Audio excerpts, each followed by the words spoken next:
আমি তো বলবো বাংলাদেশ আর হচ্ছে পাকিস্তানের সাথে ভারত না খেলাটাই ভালো। দীপু দাসের এইভাবে যেভাবে হত্যা করা হয়েছিল আগুন জ্বালিয়ে, এবং তার প্রতিবাদ পুরো বিশ্ব করেছিল, এবং সেখানে আমি বিধানসভার বাইরে দাঁড়িয়ে বলেছিলাম যে বিসিসিআই এর স্টেপ নেওয়া উচিত যে বাংলাদেশি কোনো প্লেয়ার যেন আইপিএল না খেলে, কারণ ভারতবর্ষের এসে এখানে খেলবে এবং ভারতের থেকে টাকা নিয়ে গিয়ে বাংলাদেশে নিয়ে যাবে, এবং সেখানে বাংলাদেশেই হিন্দুদের ওপর অত্যাচার হবে, সেটা বরদাস্ত করা যাবে না।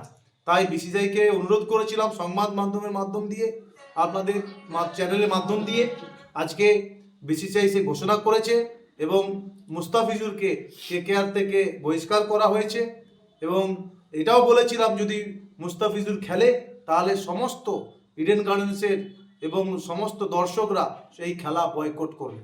তো আজকে এই নিউজটা পেয়ে আমি খুবই আনন্দিত। ওদের স্বপ্ন পূরণে পাশে থাকতে পেরে আমরা গর্বিত। দেখুন, Bangladesh ICC tournament is different. World cup সে তার দেশের হয়ে খেলবে এবং দেশের টাকায় সে তার খেলবে। এখানে ভারতের টাকা তাকে দিতে হচ্ছে না, ঠিক আছে?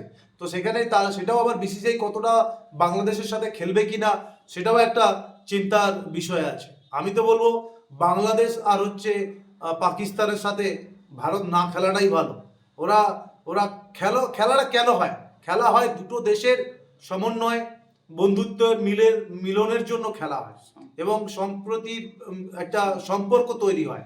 সেখানে কিন্তু এই খেলাটা আজকে সেই জায়গায় নয়।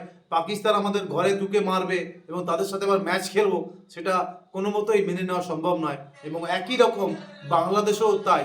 তো তাই বাংলাদেশ এবং পাকিস্তানকে ভারতের বোর্ডকে আমি অনুরোধ করব যে তারা আগামী দিনে এই দুটো দেশের সাথে ম্যাচ যাতে না খেলে।